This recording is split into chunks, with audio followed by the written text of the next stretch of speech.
y con un tremendo orgullo, porque esta cátedra binacional chileno-argentino de Derecho Internacional Público, Juan Pablo II, me costó aprenderme el nombre, que llevamos calculando que debe llevar ¿cuánto? 27 años, porque yo fui una de las primeras generaciones que fui alumna de la cátedra, así que para mí es un doble orgullo estar aquí dando las palabras de inauguración de esta cátedra, porque sin perjuicio de ello, todos sabemos que estamos en un mundo globalizado, ¿cierto?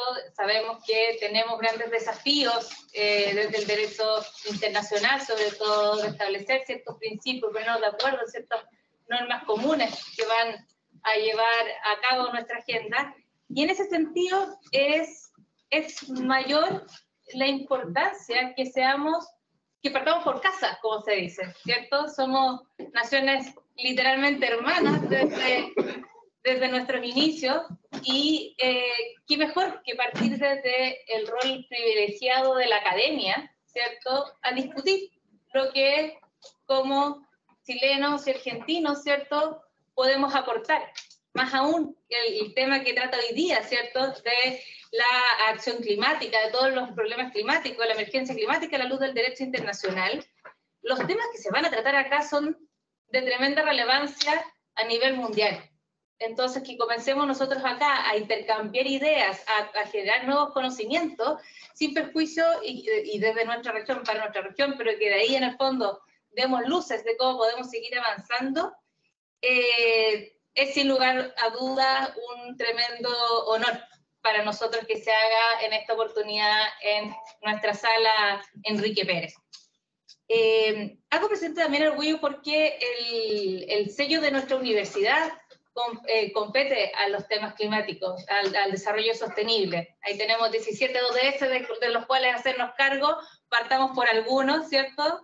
Y partamos por, como les decía yo, desde la academia en nuestra casa. Los invito entonces a aprovechar esta instancia. Les doy muchas gracias a los profesores que han cruzado las cordilleras, que han venido de otras regiones, y especialmente a nuestros profesores Hugo Llano y don Edgardo Rivero, y a profesor que no puede estar por motivo de salud, ¿cierto?, don Samuel Fernández, por darnos la oportunidad de estar aquí presentes. Así que bienvenidos y muchas gracias por estar aquí con nosotros. Así que a sacar buenas ideas y conclusiones.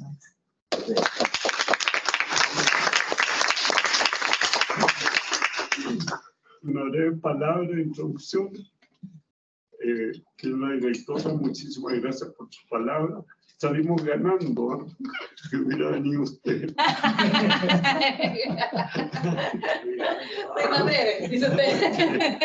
Querido amigo argentino, bienvenido nuevamente a Chile. Ustedes ya conocen todo prácticamente, son de la casa. Queridos profesores, amigos, amigas, todos. Este día tiene un especial énfasis en dos aspectos de celebración. Primero, como lo dijo la directora Catalina Novoa, los 27 años de la cátedra, que no han sido fáciles. Es tan fácil decir 27 años, pero detrás de estos 27 años siempre ha habido problemas, pero lo hemos superado. Y lo segundo, el hecho de que sea la primera clase presencial después del año 2020, en que lo hicimos telemáticamente. El mérito de esta cátedra es que en estos 27 años nunca se ha interrumpido. Y como saben ustedes, se hacen actividades en 2 semestres. El primer semestre lo hacemos en Chile y el segundo semestre lo hacemos en Argentina. Así que el hecho de ser hoy día un seminario presencial nos llena de satisfacción. Yo recuerdo, como si fuera hoy, cuando fuimos a Argentina a plantearle la posibilidad de hacer una cátedra de integración. ¿Por qué? Porque habíamos tenido un problema político súper grave entre Chile y Argentina a raíz del conflicto del canal Beagle. Y pensamos que no era posible alterar la paz con un país con el que hemos tenido toda una historia y además una de las fronteras más grandes del mundo. Cuando le ofrecimos la posibilidad de hacer una cátedra de integración académica, a Luis Ignacio Savit Vaz, que siempre lo recuerdo, él fue uno de los profesores argentinos más entusiastas y gracias a su respaldo pudimos iniciar esta aventura académica que espero no termine más. Justamente la Organización de Estados Americanos en una resolución dijo que esta cátedra es un modelo de integración académica como para ser imitada por otros países. Yo tengo la satisfacción también de agregar que recién celebramos en Lima las jornadas chileno-peruanas de Derecho Internacional, en que le hicimos telemáticamente los 2 primeros años, pero este año lo hicimos presencialmente en Lima. Esta cátedra se ha mantenido entonces, primero por el entusiasmo de Luis Ignacio Savit Vaz en Argentina, por mi amigo, por la actividad y el entusiasmo de Arturo Pagliari, que realmente lo echamos realmente de menos. Nunca hemos olvidado 7 intervenciones tuyas. Y también ahora que Oscar Benítez ha tomado la batuta. Así que estamos muy agradecidos porque la actividad se ha mantenido muy dinámica. Es cierto, como dice la directora, que cuando vimos con qué hacer la primera clase presencial después de la crisis, el cambio climático pensamos que era lo más importante. Tan importante que incluso se ha dicho que nunca la humanidad se enfrentaba a un desafío como este, que está hasta la raza humana en peligro frente a los tremendos desafíos que está provocando el cambio climático, sobre todo el calentamiento global, y que desgraciadamente, según todos los indicios, es imposible ya limitar la temperatura a lo que aspiraba el Acuerdo de París, máxima 2 grados al 2100. Entonces yo creo que este es un tema tan importante que es necesario abordarlo, y leyendo las distintas ponencias, creo que va a ser un seminario sumamente provechoso para todos. Me agrada ver a los alumnos que voluntariamente han venido hoy día y que van a hacernos un resumen de las intervenciones para que se incorporen también las nuevas generaciones al conocimiento de este tema. Entonces invito al moderador, Cristian Cabrera, y a los 4 expositores que van a dar comienzo a este seminario a sentarse aquí en la mesa, y posteriormente habrá un cafecito, entiendo. Muchas gracias.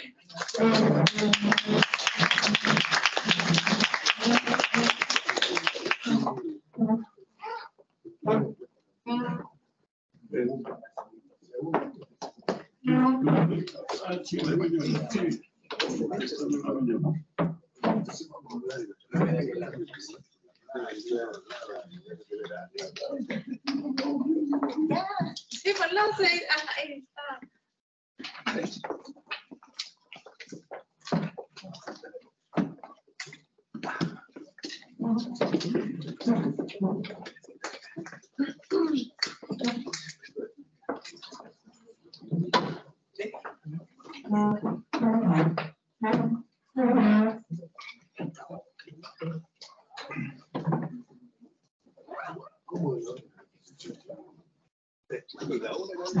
Gonzalo, falta 5.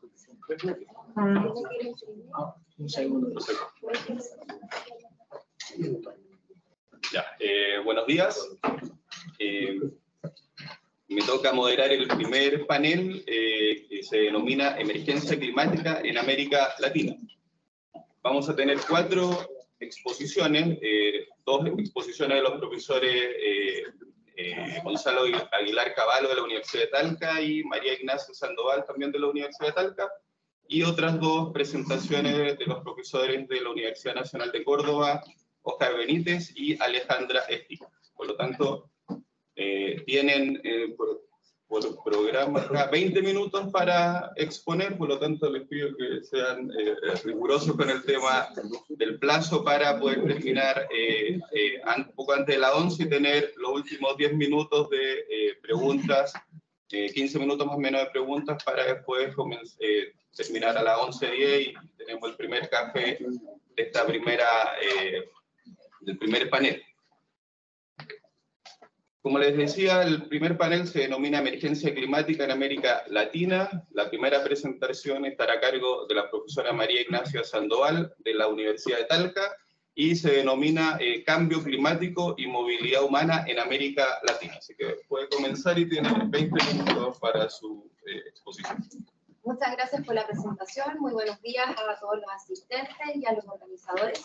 Efectivamente, hoy día voy a hablar de una temática que tiene distintas dificultades en torno no solamente a la explicación, sino que respecto a la regulación y el marco jurídico pertinente para dar respuestas satisfactorias a lo que denominamos los desplazamientos humanos en el contexto del cambio climático. Y desde ese punto de vista, considerando la relevancia que tiene esta temática, voy a tratar de abordar puntos que considero relevantes para poder dar una explicación de principalmente las obligaciones que los estados van a tener respecto de los desplazamientos en el contexto del marco climático. Desde ese punto de vista, para entender un poco la problemática, vamos a abordar 2 puntos. El primer punto tiene que ver precisamente con los factores que inciden en esta movilidad humana, que a diferencia de otros contextos de migración, presenta complejidades y particularidades específicas. Y un segundo problema es un problema conceptual, precisamente del contexto del derecho internacional de los derechos humanos, al igual que pasa con una definición de migrante, no encontramos un concepto unánime que busque dar explicaciones y regulaciones conceptuales y de categorización de las personas en contexto de movilidad humana. Y desde este punto de vista, entonces, para ya entrar en materia, cuando hablamos de los factores que inciden en la movilidad humana, en términos generales, vamos a hablar que principalmente la identificación de los factores va a permitir primero identificar las razones de por qué las personas deciden trasladarse, ya sea desplazamientos internos, es decir, dentro de las fronteras del país, o lo que son los desplazamientos transfronterizos, es decir, el traslado de una frontera internacional. Y como les mencioné, lo primero que tenemos que responder es si efectivamente existe una vinculación directa entre los efectos negativos del cambio climático y la movilidad humana. ¿Por qué este es un problema? Porque principalmente desde la respuesta jurídica, el entender que existe efectivamente una vinculación va a traer consecuencias y dentro de esas consecuencias vamos a hablar de ciertas obligaciones paralelas. Pero si entendemos que no existe una vinculación directa entre lo que son los factores de cambio climático y los desplazamientos humanos, las respuestas jurídicas van a ser diferenciadas. Y aquí ya encontramos la primera problemática. ¿Por qué? Porque entender como factores que inciden en los desplazamientos humanos, los efectos negativos del cambio climático, vamos a partir de la premisa, y esta es mi postura, que sí efectivamente existe una vinculación directa entre el cambio climático y la movilidad humana. Y esto tiene una especial relevancia precisamente en la región de América Latina y el Caribe. ¿Por qué?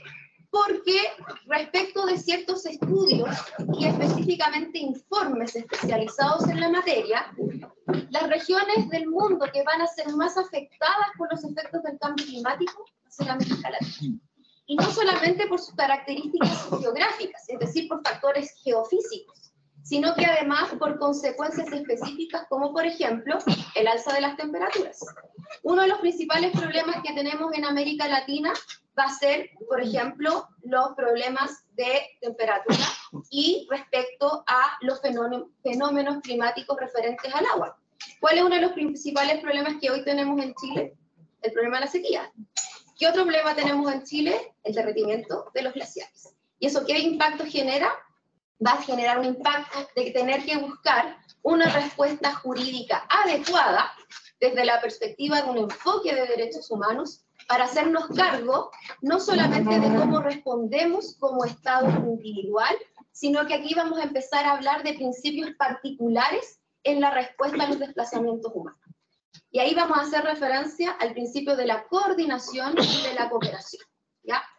Y desde ese punto de vista, entonces, vamos enmarcando que esta vinculación directa entre el cambio climático y sus efectos y la movilidad humana va a significar la afectación de distintos derechos fundamentales.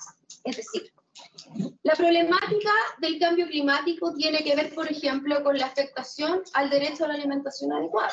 Una de las principales razones de la decisión, y no siempre de la decisión, sino que puede ser forzada, de tener que trasladarme de donde yo he tenido mi residencia, puede ser por la inseguridad alimentaria. Otro factor puede ser precisamente la afectación de los recursos naturales. Yo ya no puedo utilizar la tierra como una forma de obtener un salario, o no puedo utilizar la tierra como una forma directa de obtener alimentación. Entonces vamos viendo que el impacto que generan los efectos del cambio climático parte de la afectación de distintos derechos fundamentales, especialmente derechos sociales. Y esto va a generar que la respuesta jurídica para hacernos responsables de dos situaciones. ¿Cómo hacemos una prevención en estos efectos que van a generar los desplazamientos humanos? Y cuando ya no nos podemos hacer responsables de esta prevención a través de las acciones de mitigación, ¿cómo nos hacemos cargo de los desplazamientos humanos? Y en esta primera perspectiva, en la prevención, ahí es donde principalmente, desde lo que es el derecho internacional, considerando dos instrumentos jurídicos, el Pacto Mundial para la Migración y el Pacto Mundial para los Refugiados, principalmente porque hacen referencia a los efectos del cambio climático y establecen como un deber de los estados el principio de la coordinación y de la cooperación. ¿Por qué esto adquiere especial relevancia en las acciones de mitigación? Porque el cambio climático no es una solución de un solo estado. Si hablamos del impacto a nivel latinoamericano de los factores climáticos como por ejemplo la sequía, o de las dificultades del acceso al agua potable, las soluciones tienen que ser coordinadas precisamente por todos los estados. Chile no es ajeno a las crisis migratorias, que no tienen por consecuencia el cambio climático. Y ya tenemos una experiencia que todavía no ha sido solucionada de las falencias que tienen a la no aplicación de la coordinación y de la cooperación. ¿Por qué esto es importante? Porque como estamos hablando de afectación de derechos fundamentales o de derechos humanos, estas respuestas jurídicas tienen que venir con dos elementos. Primero, un enfoque de derechos humanos. Es decir, las respuestas que dan los estados para la solución de los desplazamientos en contexto de cambio climático tienen que respetar los derechos de las personas. Y no solamente los que se ven afectados, sino que tienen que asegurar el ejercicio efectivo de todos los derechos de las personas, especialmente los derechos sociales. Pero además vamos a ver que este criterio de aplicación de un enfoque de derechos humanos en la protección de los derechos de las personas tiene que hacerse con un ajuste diferenciado respecto de la vulnerabilidad.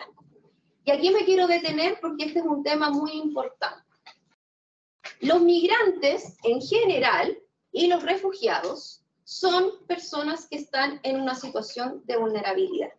Y esta situación de vulnerabilidad viene precisamente a subrayarse o a resaltarse cuando hablamos de ejercicio de derechos.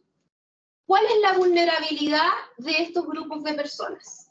En el caso de los migrantes y refugiados vamos a encontrar que, por ejemplo, la situación migratoria, que es una situación administrativa, va a incidir precisamente si puedo o no ejercer ciertos derechos fundamentales. Por ejemplo, contar con algún permiso de residencia. Eso va a significar que tengo una situación migratoria regular y que por lo tanto voy a poder ejercer ciertos derechos.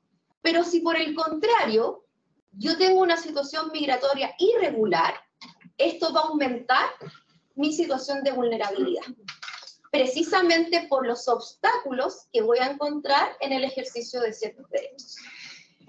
Y eso es solamente un ejemplo de la migración en términos generales. Pero si a esto le sumamos los efectos del cambio climático y sumamos que los desplazamientos humanos en contextos de cambio climático no necesariamente son voluntarios, es decir, no parte de mi voluntad desplazarme, ya sea dentro de las fronteras de un estado o traspasar una frontera, sino que yo me veo forzada a realizarlo.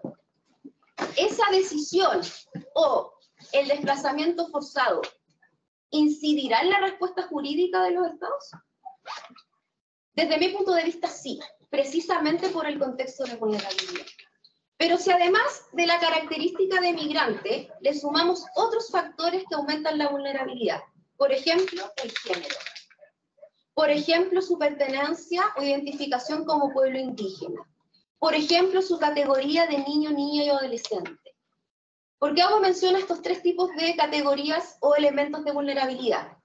Porque desde Naciones Unidas, y específicamente a nivel interamericano, estos tres grupos vulnerables son los que más afectados se ven en los contextos de desplazamientos forzados en materia de cambio climático. Mujeres, niños, niñas y adolescentes y pueblos indígenas. Y precisamente este aumento de la vulnerabilidad, que se va a ver reflejado en el ejercicio de derechos fundamentales, va a requerir una respuesta diferenciada por parte de los estados. Y esta respuesta diferenciada es el principio de protección reforzada. ¿Y a qué vamos con esto? Precisamente en base a la igualdad y no discriminación, el Estado, en estos casos, va a tener que hacer un poquito más para asegurar en la vida real los derechos de las personas. No basta con que la norma jurídica formalmente garantice o establezca criterios del Estado en cuanto a sus obligaciones. El Estado en la vida real tiene que hacer un poquito más. Y aquí la noción de igualdad sustantiva adquiere una relevancia trascendental en los contextos de desplazamiento de personas en el contexto del cambio climático. Ahora, ¿por qué nos interesa? Y aquí pasamos a la perspectiva de la problemática jurídica, que son dos, que tiene que ver con la regulación migratoria por cambio climático y qué instrumentos del derecho internacional se pueden hacer cargo o podemos utilizar para ir concretando las obligaciones que tiene el Estado. Desde el punto de vista de la regulación de los contextos del cambio climático, hay países latinoamericanos que sí lo tienen y lo consideran no solamente a nivel legislativo, sino que a nivel de políticas públicas. Si ustedes me preguntan qué pasa con Chile, yo inmediatamente les digo, Chile queda fuera de eso, por dos razones. Primero, en el año 2022 entraron en vigencia dos normas que podrían ser relevantes para esta discusión. Una es la Ley Marco de Cambio Climático y la otra es la Ley de Extranjería y Migración. Ninguna de las dos utiliza, primero, el concepto de desplazamientos en contexto de cambio climático y, lo más grave de todo, no establece obligaciones para el Estado, desconociendo que existen instrumentos internacionales que establecen ciertos criterios. Entonces, en Chile ya tenemos esta problemática inicial respecto de la regulación en materia de cambio climático. Nuestras normas internas no hacen referencia a esta problemática. Y desde ese punto de vista, si nosotros analizamos la situación interna o de desplazamientos internos que pueden surgir por los problemas de cambio climático, y pensamos en algunas regiones de nuestro país que tienen una sequía profunda, no encontramos una respuesta jurídica. ¿Cómo nos hacemos cargo de la vida digna de estas personas? ¿Cómo nos hacemos cargo del ejercicio de sus derechos fundamentales? ¿El Estado tendrá alguna obligación? Podemos tener dos respuestas. Podemos decir, no, el Estado no tiene ninguna obligación, o lo que yo les planteo, que sí va a tener obligaciones. a pesar de que nuestras normas jurídicas internas no se hagan cargo específicamente de la materia. Y si vamos a la segunda problemática, que tiene que ver precisamente con los instrumentos del derecho internacional y cómo estos instrumentos han establecido criterios de protección internacional complementaria para los desplazamientos de personas en el contexto de cambio climático, vamos a encontrar que hay una serie de normas que pueden ser generales y otras más específicas para los contextos de migración.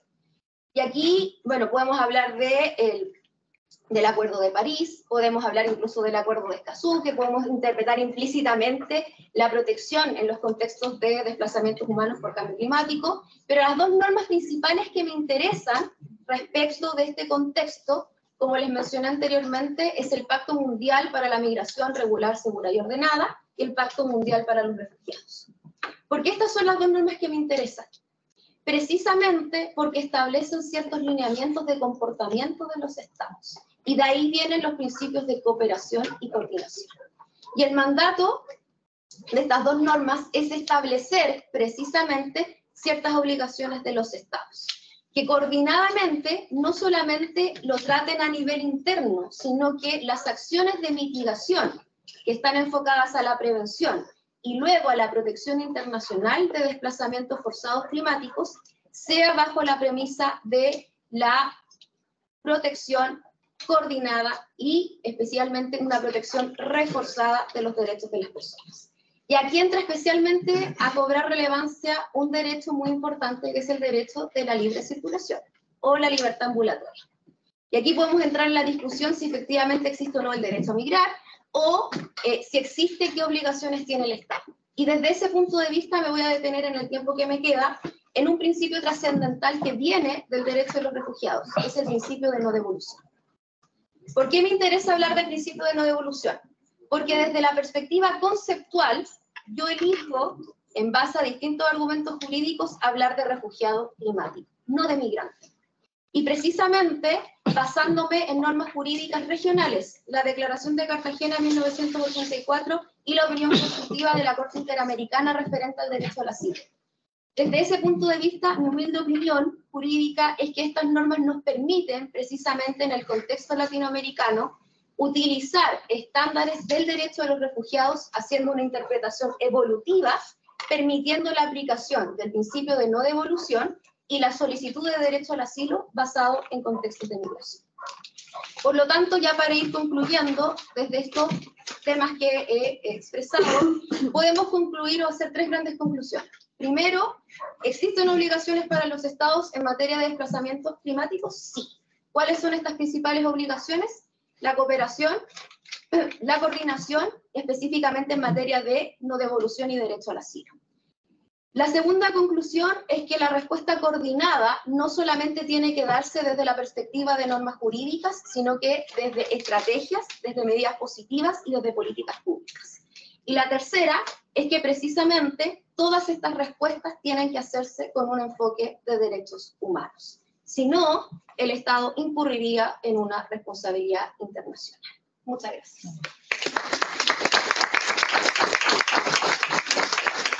Agradecemos a la profesora María Ignacia Sandoval por su presentación y por respetar el tiempo asignado para su exposición. A continuación, le toca exponer al profesor Óscar Benítez, nuestro amigo de la Universidad Nacional de Córdoba, que nos ha visitado tantas veces en la cátedra, y su ponencia dice relación con las consecuencias de la elevación del nivel del mar para la comunidad internacional. Así que, profesor, tiene 20 minutos desde este momento. Muchas gracias, Cristian, y bueno, gracias Hugo, Edgardo, por invitarme siempre a participar de las actividades de la cátedra, y recordando un poco lo que dijo Hugo, yo, y también lo que dijo Catalina, yo fui alumno también de esta cátedra del primer año, creo que fue en el 97, cuando Luis Ignacio creó el primer curso de la cátedra en Córdoba, que era anual, era un curso anual, no era, digamos, una actividad concentrada en un seminario, y la verdad que a partir de ahí, no sé cómo, pasé a ser adscripto, después pasé a ser docente y acá estoy. Arturo dice que Se acomodó. Bueno, la temática que yo he elegido es bastante amplia, como verán, es un título que puede dar para hablar de muchas cuestiones, y generalmente cuando se habla de cambio climático, la posición que se asume es la de determinar cuáles son las obligaciones de los estados. Digamos, que tratamos de ponerle siempre obligaciones a los estados sin determinar claramente si los estados están en condiciones de asumir determinadas obligaciones. No me voy a meter en tan espinoso tema, pero sí me voy a poner desde la perspectiva de los estados que sufren la elevación del nivel del mar y cuáles son las consecuencias y los derechos que pueden tener esos estados. Cuando empezó toda esta cuestión del análisis de la elevación del nivel del mar, surgió que había estados que, como consecuencia de esto, a la brevedad van a quedar sumergidos en el océano. O sea, van a quedar privados de su base territorial o, en algunos casos, privados de una parte sustancial de su base territorial o con un proceso de salinización de sus aguas potables, lo que va a hacer que sus territorios sean inviables, no sean habitables, y esto afecta a todos los estados con diferente grado. Esto ha hecho que se clasifiquen a los estados entre aquellos que van a sufrir, aquellos estados ribereños, obviamente, que van a sufrir una menor incidencia de la elevación del nivel del mar, aquellos que van a, como Australia, por ejemplo, o como Argentina, o como Chile, aquellos que van a sufrir una incidencia importante, como el caso de Bangladesh, que es un estado muy bajo, digamos, está a escasos metros sobre el nivel del mar y que puede significar que un 30% de su territorio se ve afectado, o directamente estados que van a sumergirse completamente en el océano, o que sus territorios se van a volver inhabitables, como Kiribati, Tuvalu, que son estados insulares pequeños. Bueno, esto también le llamó la atención, obviamente, a los especialistas, a la CDI. La CDI creó un grupo de estudios sobre la elevación del nivel del mar en relación con el derecho internacional. También la Asociación de Derecho Internacional, que creó un grupo intergubernamental de expertos sobre el cambio climático, relacionado al océano y a la criósfera en un clima cambiante, y arrojaron que hay tres cuestiones principales que son las que hay que analizar en esta cuestión. Una que es de más profundo interés de Hugo, que es el de las líneas de base, dentro de lo que es el derecho del mar. Otra que es la propia condición de estatalidad, porque hay estados que van a perder su territorio. Y la tercera, que se refirió la doctora Sandoval, sobre la movilidad humana, ¿no es cierto? El tema de los refugiados, cuestiones que todas en sí mismas necesitan de horas de exposición y que no van a ser resueltas en esta breve charla. La primera de ellas, que es el de las líneas de base, todos sabemos que las líneas de base son ambulatorias, o sea, si hay una modificación del perfil del estado físico, esa modificación, ya sea porque se pierde el punto a partir del cual se tomaba la línea de base, o porque la línea de base normal se ve corrida por el hecho de la suba del mar, esto necesariamente tiene carácter ambulatorio, o sea, nunca se discutió esta cuestión y claramente la línea de base normal sigue a la más baja marea, y esa más baja marea va a ser superior en la medida que se produzca esta elevación del nivel del mar.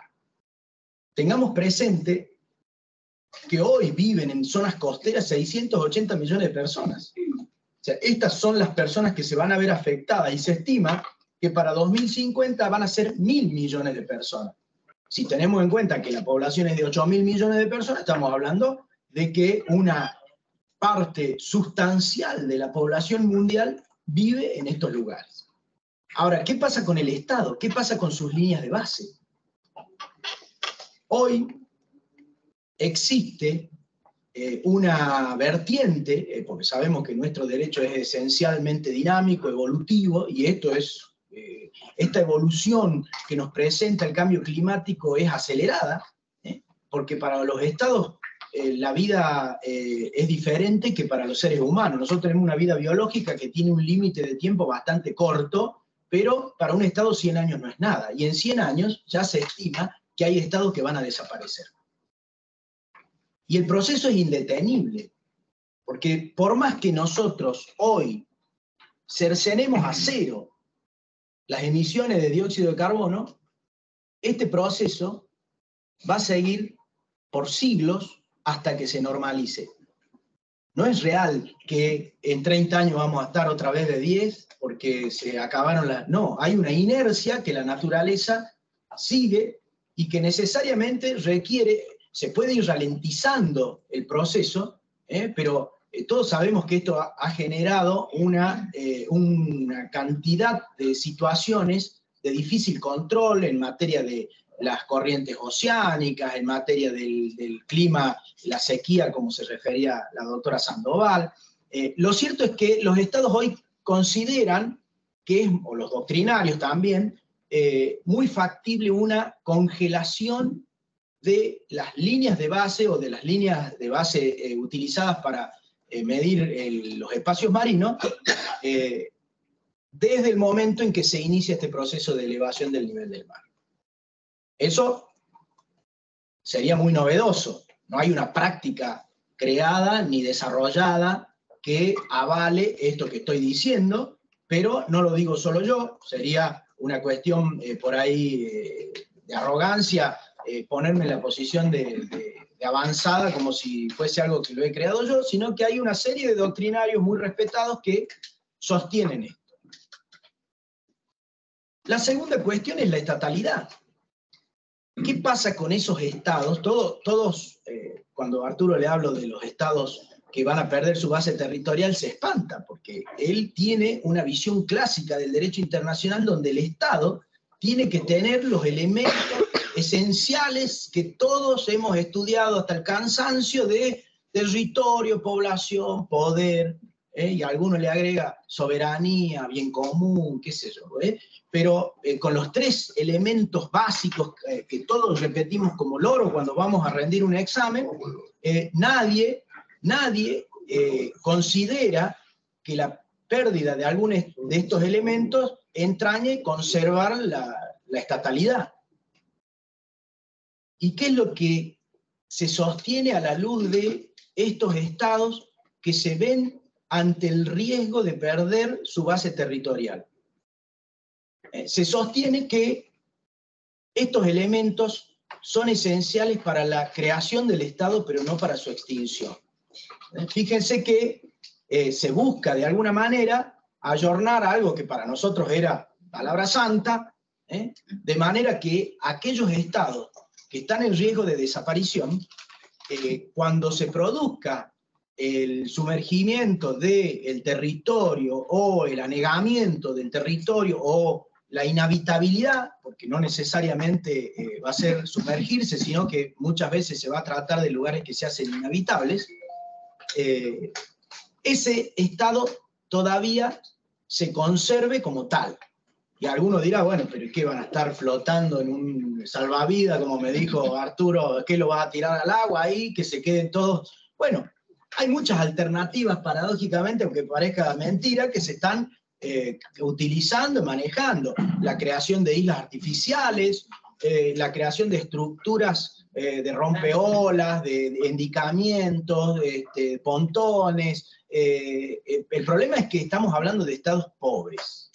No estamos hablando de estados que estén en condiciones de afrontar esta problemática, sino que estamos hablando de estados que en su mayoría tienen escasos recursos, que no son desarrollados, que están absolutamente aislados en muchos casos en sus archipiélagos, en sus islas, por lo cual entramos en la cuestión de la responsabilidad de la comunidad internacional. ¿Quién es responsable de todo esto? Porque está claro que ni Tuvalu, ni Kiribati, ni las Islas Comoras han provocado el cambio climático. El cambio climático no es una cuestión que se generó en países que toda la vida han mantenido un desarrollo en consonancia con sus recursos, con la conservación de su ambiente, sino que es consecuencia de los estados desarrollados. Estados Unidos, China, Gran Bretaña, Francia, Alemania, estados que, está bien, en la época en la que se desarrollaron, nadie se ponía a hacer demasiados análisis sobre la consecuencia entrópica de este fenómeno industrial. Hoy ya nadie tiene dudas de que ellos son los causantes. Entonces, considerar de la noche a la mañana que un Estado va a perder su estatalidad como consecuencia del accionar de otros Estados, ya es otra cuestión. No es que los habitantes de las Islas Comoras se pusieron a experimentar con bombas atómicas y se hundió una isla, no. Acá hay estados desarrollados, claramente identificables, que son los que generan la mayor cantidad de emisiones y que provocan este fenómeno. Claro, es un cambio de un paradigma del derecho internacional al que muchos no están preparados para aceptar. Yo los he llamado estados pelágicos, porque son estados que van a quedar conformados por mar. Entonces, tomando la raíz de Pelayum, que significa mar, les puse estados pelágicos. Pero, porque alguno me dijo, pero lo confundís con los estados archipelágicos. No, le digo, no, porque si no, los estados federales se confundirían con los estados confederales. Digo, no se confunde, pero no obstante eso, tampoco es que descubrí la pólvora leyendo otros autores, por ejemplo, Reifus le pone, es una mujer, Rosemary Reifus, los llama estados desterritorializados. Está bien. Veremos cómo vaya a denominarse, pero lo cierto es que la condición de estatalidad, entiendo yo, se va a conservar o algún tipo de personalidad internacional va a mantener estos estados. Pero esto como una consecuencia también lógica y vinculada a los derechos humanos, a lo que se refería la doctora Sandoval, que es el principio de libre determinación de los pueblos. ¿Acaso ese pueblo, porque ese Estado dejó de existir como tal, deja de ser un pueblo? ¿Y acaso ese pueblo que como consecuencia, porque es un corolario del principio, el de la soberanía sobre sus recursos naturales, ¿acaso de la noche a la mañana ese pueblo va a perder la soberanía sobre sus recursos naturales que estaban comprendidos dentro de una determinada línea de base y dentro de una determinada base territorial? Si consideramos que la libre determinación de los pueblos es una norma imperativa, como la sostienen muchos, incluso se usa de ejemplo cuando se quiere hablar de una norma imperativa del derecho internacional, se habla de la libre determinación de los pueblos. ¿Acaso este fenómeno de norma imperativa lo podemos derogar como consecuencia de la naturaleza o del cambio climático, cuando todos sabemos que una norma imperativa solamente puede ser derogada por otra norma del mismo carácter? O sea, son todas preguntas que les tiro para que a ustedes se les genere la inquietud sobre estas cuestiones. O sea, el Estado, entiendo yo, va, ya sea como Estado o con alguna otra forma de personalidad jurídica internacional, va a mantener ese estatus a nivel internacional. Y se han citado ejemplos, los voy a citar brevemente, los gobiernos en el exilio, por ejemplo, cuando todavía esos gobiernos se los consideraba sujetos a pesar de que no tenían el control del territorio, o la Santa Sede cuando todavía estaba en veremos la cuestión del Estado Vaticano, o también la Soberana Orden de Malta, que tuvo una base territorial, la perdió y mantuvo una subjetividad internacional determinada, minúscula, si se quiere. O sea, hay Letonia, por ejemplo, en una opinión que emitía en este grupo de estudio, sostenía que ellos habían conservado la estatalidad a pesar de no haber tenido el control del territorio durante todo el tiempo que habían formado parte de la Unión Soviética. Interesante, porque nadie dudaba que los estados bálticos eran estados A ninguno no se nos ocurría decir que no eran estados. Estas son cuestiones que las tiro y cierro, porque ya el tiempo se me fue, con la última cuestión, pero a la cual se van a referir seguramente mucho más desde la perspectiva de los derechos humanos, que es la cuestión de los refugiados, que claramente estos refugiados no están contemplados en el concepto que todos conocemos de refugiado, esto de la movilidad humana, donde todavía estamos viendo dónde lo ponemos, si son migrantes climáticos, refugiados climáticos, desplazados climáticos, ¿y quién los quiere recibir? Nadie los quiere recibir. Hay que sincerar también que los estados no tienen en su mayoría ni las estructuras ni los recursos para hacerse cargo de eso. Acá en Chile están discutiendo si los problemas que tienen en la calle los generaron los migrantes o no. Imagínense si mañana tienen que recibir son 65 millones de habitantes los que se van a quedar solo de los estados insulares sin su territorio. Imagínense ustedes que habrán recibido 300, 400 mil venezolanos, 50 mil haitianos, si mañana le caen 3 millones de comorenses a instalarse. No es un tema simple y requiere un análisis importante, pero requiere recursos también. Bueno, gracias.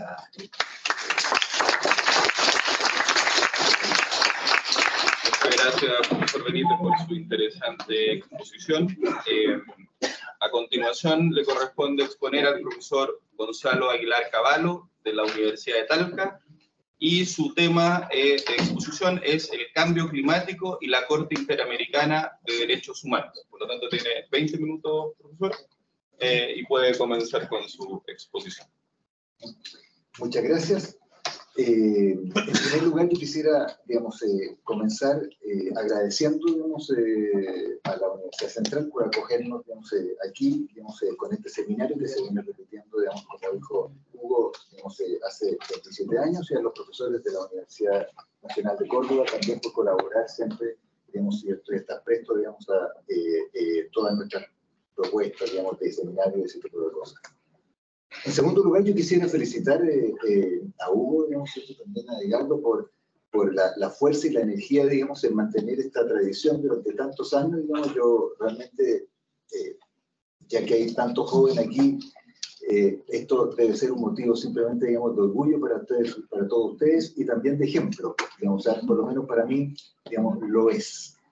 En tercer lugar, quisiera mencionar que el tema del cambio climático es un tema que está presente o ha estado presente, en la agenda internacional y nacional desde hace muchísimas décadas. No es algo novedoso, se ha estado discutiendo, por lo menos desde los años 70, en adelante.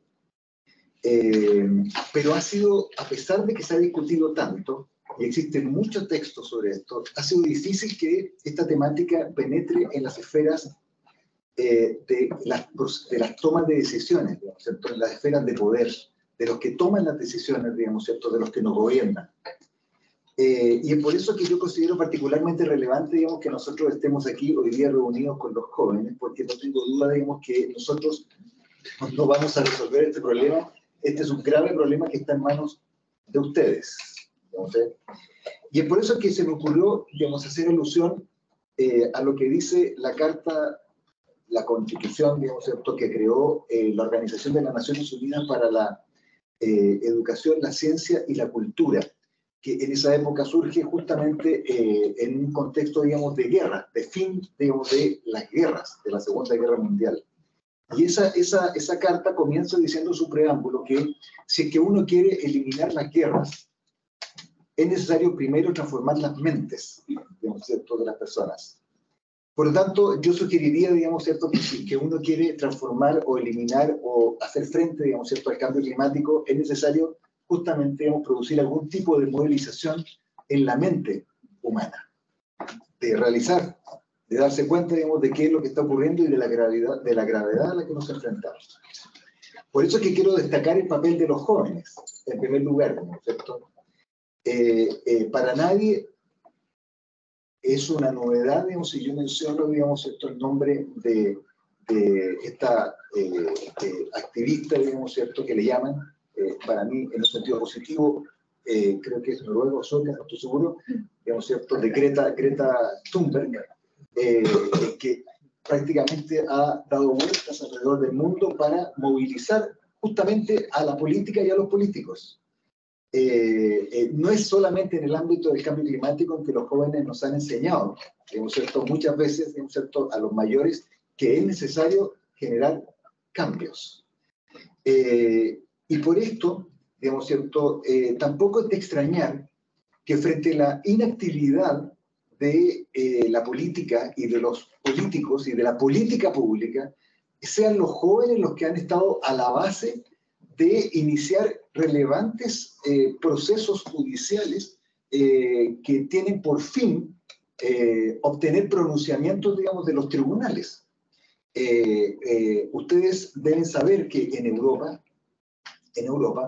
existen pendientes de resolución ante la Corte Europea de Derechos Humanos, importantes casos donde la Corte Europea de Derechos Humanos, ¿cierto?, se va a pronunciar respecto, digamos, de las consecuencias adversas del cambio climático en los derechos, digamos, de las personas. Y esos casos, la mayoría, han sido iniciados por jóvenes, digamos, ¿cierto? Hay un caso muy famoso, digamos, que es el de los jóvenes, digamos, ¿cierto?, portugueses, etcétera, Agostino y otros, se llama el caso en contra de todos los estados, digamos, ¿cierto?, que forman parte del Consejo de Europa.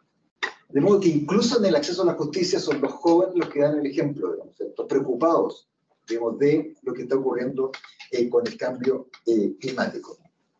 Y esto ha dado lugar, digamos, ¿cierto?, a una suerte, digamos, de giro estratégico frente a la inacción de la política y a la, porque no quieren o no pueden, de las políticas públicas, se ha trasladado la discusión, digamos, ¿cierto?, a los tribunales, haciendo uso del derecho al acceso a la justicia, a solicitar tutela judicial.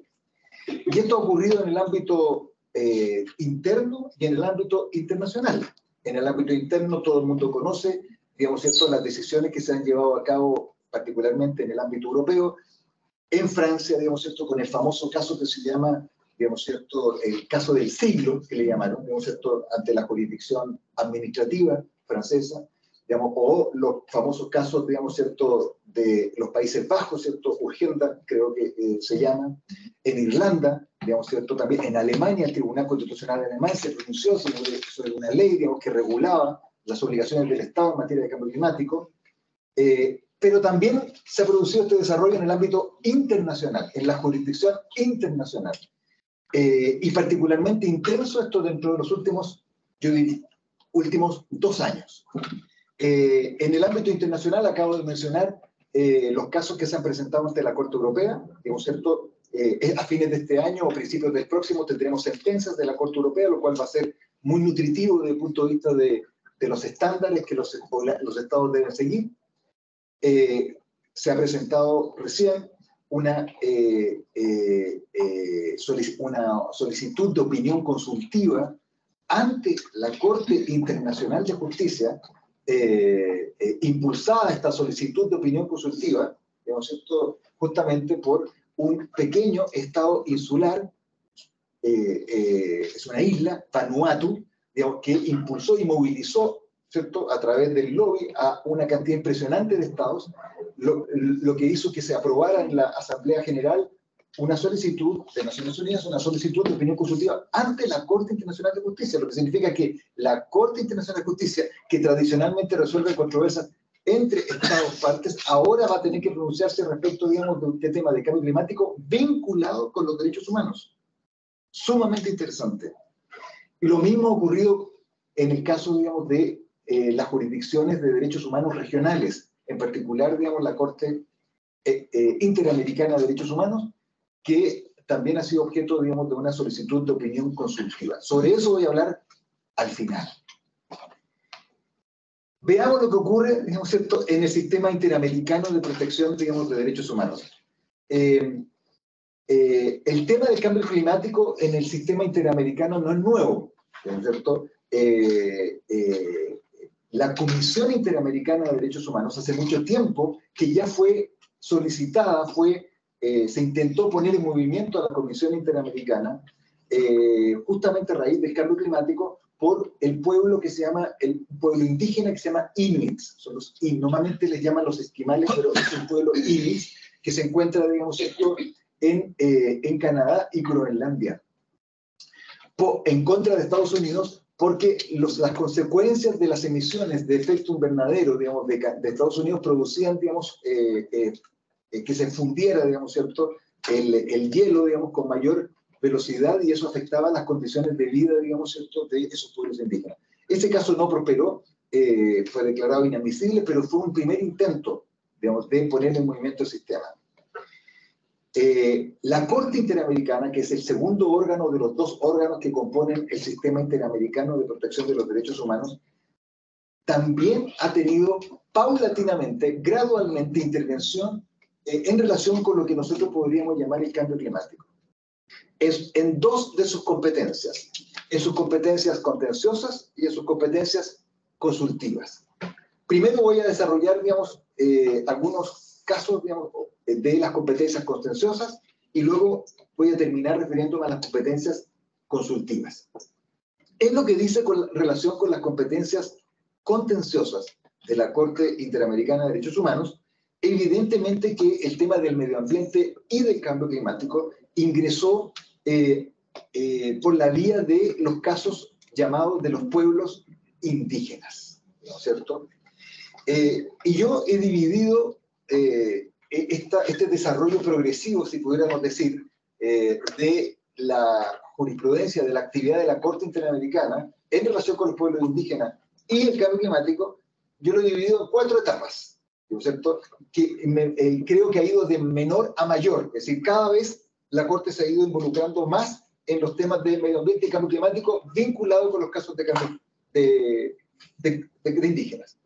La primera etapa, yo diría que es el primer caso que se planteó ante la Corte Interamericana de Derechos Humanos, que es el famoso caso Aguastingue del 2001, en donde se plantea por primera vez la especial relación que tienen los pueblos indígenas con sus tierras, territorios y recursos naturales. Esto es muy importante, digamos, ¿cierto? Porque el concepto de tierra y territorio, digamos, no es lo mismo, digamos, ¿cierto? El concepto de territorio es bastante más amplio, digamos, que el de las tierras, y el de los recursos naturales es fundamental, digamos, en relación con la degradación medioambiental y con el cambio climático, digamos, ¿cierto? Es decir, si ellos utilizan, digamos, ¿cierto?, recursos fluviales y estos se ven contaminados por la actividad, digamos, ¿cierto?, de empresas extractivas, y ellos se nutren de alimentos o para producción de alimentos utilizan el agua, digamos, ¿cierto?, obviamente que sus condiciones de vida, digamos, ¿cierto?, se ven afectadas. Entonces, una primera aproximación en relación, digamos, con, digamos, ¿cierto?, el tema medio ambiente, la naturaleza y la biodiversidad ocurrió, en mi opinión, digamos, en el primer caso, que es el caso que se llama Aguastingue contra Nicaragua del 2001. Luego vino en una segunda etapa un caso que se podría llamar el caso Yaque Axa contra Paraguay. Yaque Axa es una comunidad indígena, digamos, ¿cierto?, del 2005. En este caso, digamos, ¿cierto?, que es un caso, perdón, el primer caso era un caso de el otorgamiento de concesiones madereras, digamos, ¿cierto?, de explotación forestal en territorios indígenas sin obtener, digamos, ¿cierto?, sin consultar ni obtener el consentimiento, digamos, de los pueblos indígenas, y la explotación maderera afectaba, digamos, ¿cierto?, el entorno, la naturaleza, el equilibrio ecológico de las tierras y territorios indígenas. El segundo caso es un caso, digamos, dramático de esta comunidad indígena en Yaque Axa, que fue expoliado, digamos, ¿cierto?, expulsado, despojado de sus tierras por las autoridades para entregar esas tierras, digamos, ¿cierto?, en concesión, justamente, digamos, maderera y minera, a empresas que normalmente son empresas, digamos, ¿cierto?, extranjeras, digamos, ¿cierto? Y aquí uno podría hacer referencia a otro tema súper importante, digamos, del derecho internacional, que son las obligaciones que se llaman extraterritoriales de los estados, digamos, ¿cierto?, cuando los estados envían a sus empresas a explotar recursos en otros estados. No voy a hablar de eso ahora. Y esta comunidad, como son vinculados a la tierra, se instalaron en el borde de un camino colindante con sus tierras de las cuales fueron despojados, porque no son capaces de sobrevivir cultural ni físicamente en un entorno distinto a las tierras. Esto es lo que identifica a un pueblo indígena.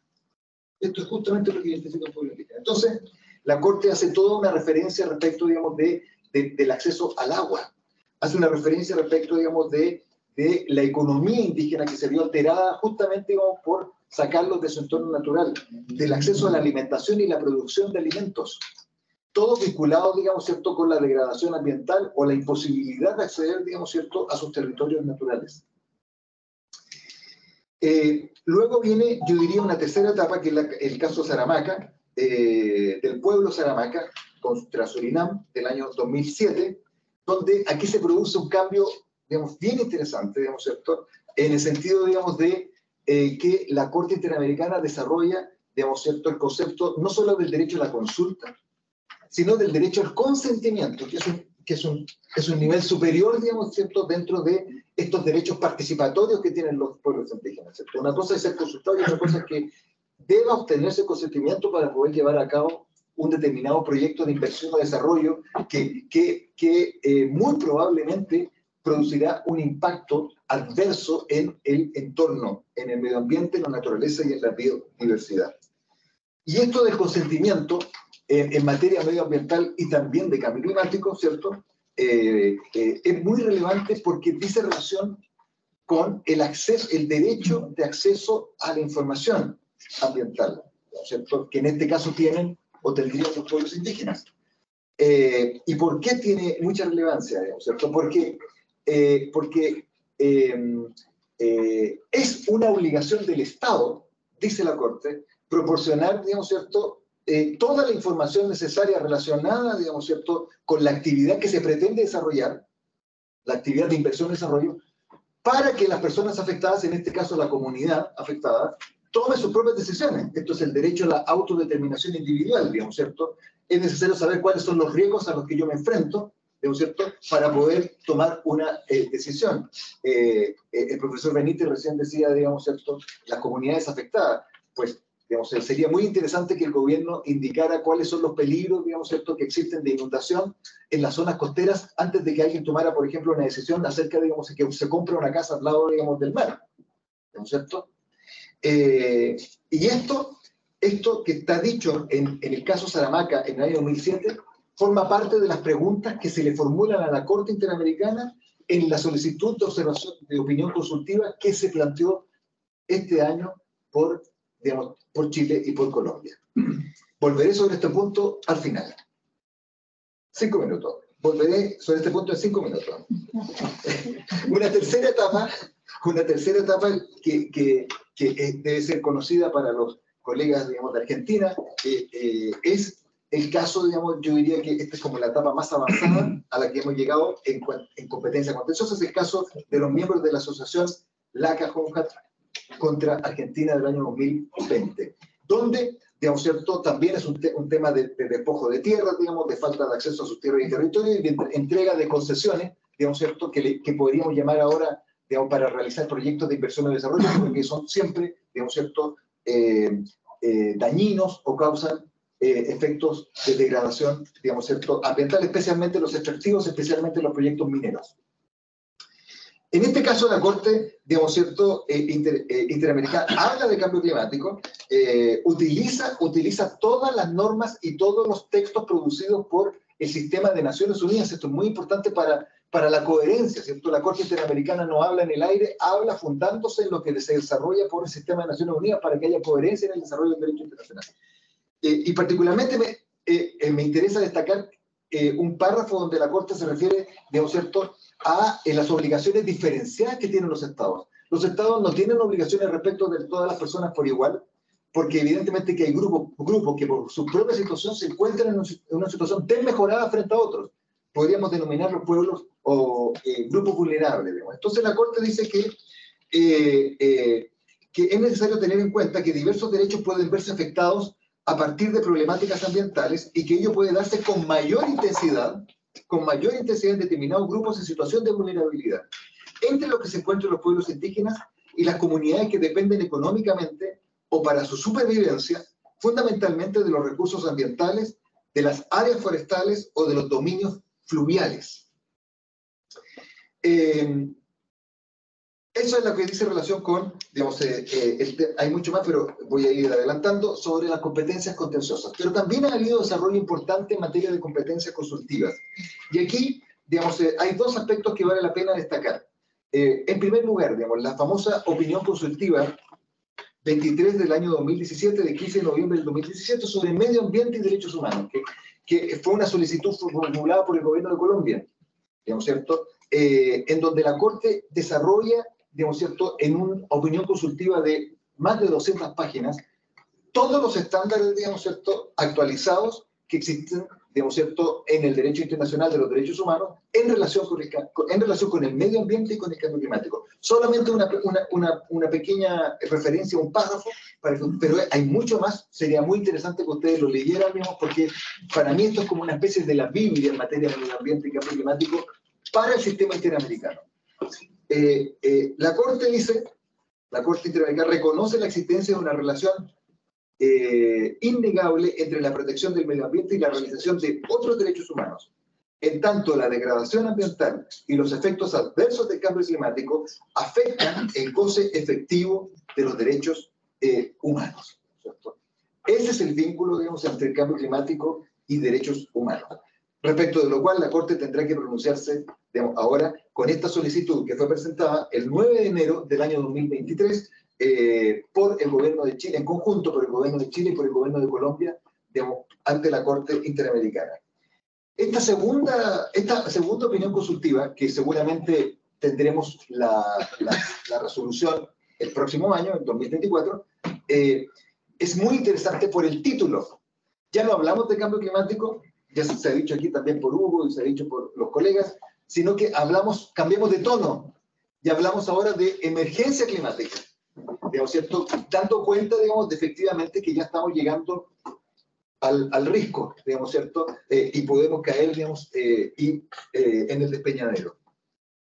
Esta solicitud de opinión consultiva, y con esto termino, digamos, ¿cierto?, contiene una serie de preguntas en relación con las obligaciones de los estados frente a la emergencia climática. Resumiendo, sobre 6 puntos que yo diría que son los más relevantes, digamos, ¿cierto?, de esta consulta. En primer lugar, preguntas sobre las obligaciones de prevención y de garantía en materia de derechos humanos que tienen los estados respecto del cambio climático. Obligaciones de prevención y de garantía. Estas obligaciones de prevención es una obligación que ha desarrollado muchísimo la Corte Interamericana a lo largo de toda su jurisprudencia. Ahora tendrá que hacerlo respecto del cambio climático.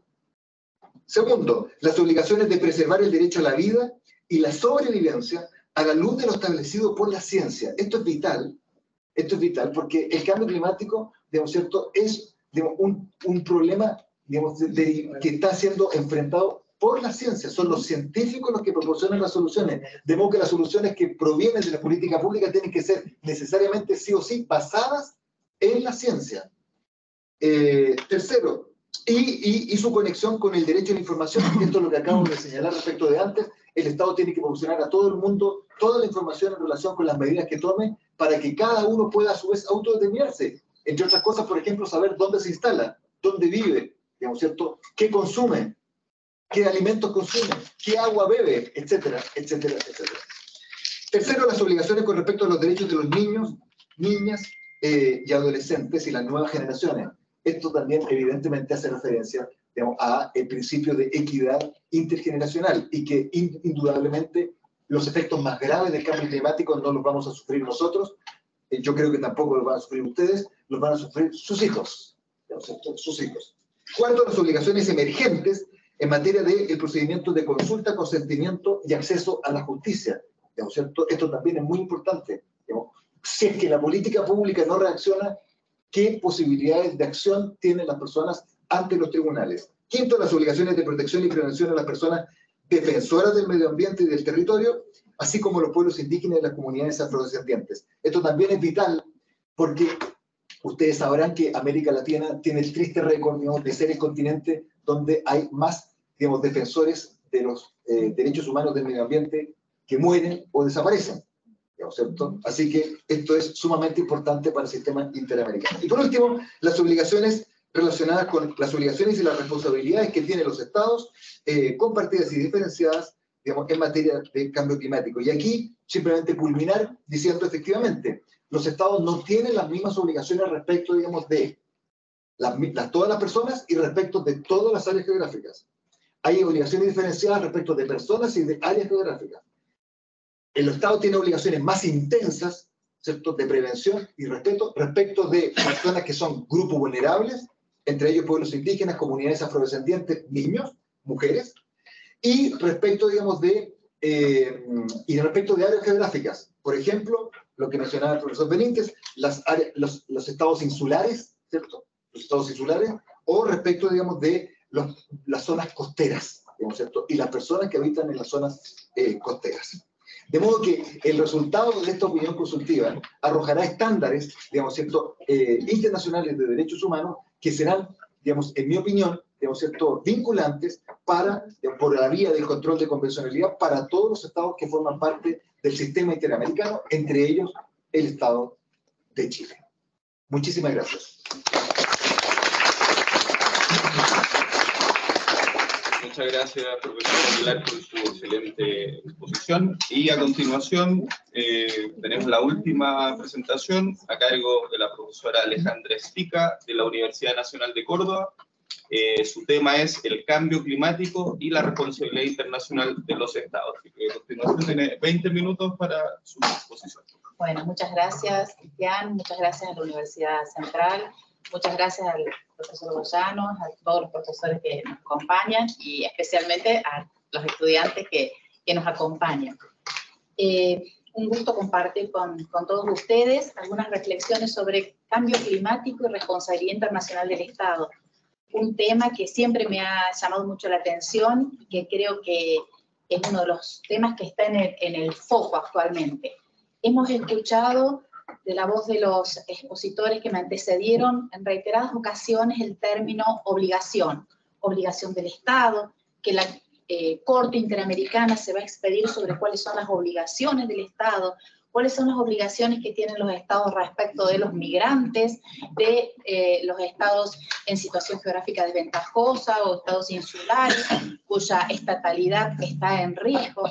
Bueno, pues muy bien, nosotros vamos a poner el foco en las consecuencias frente al incumplimiento o la violación de estas obligaciones o de algunas obligaciones internacionales.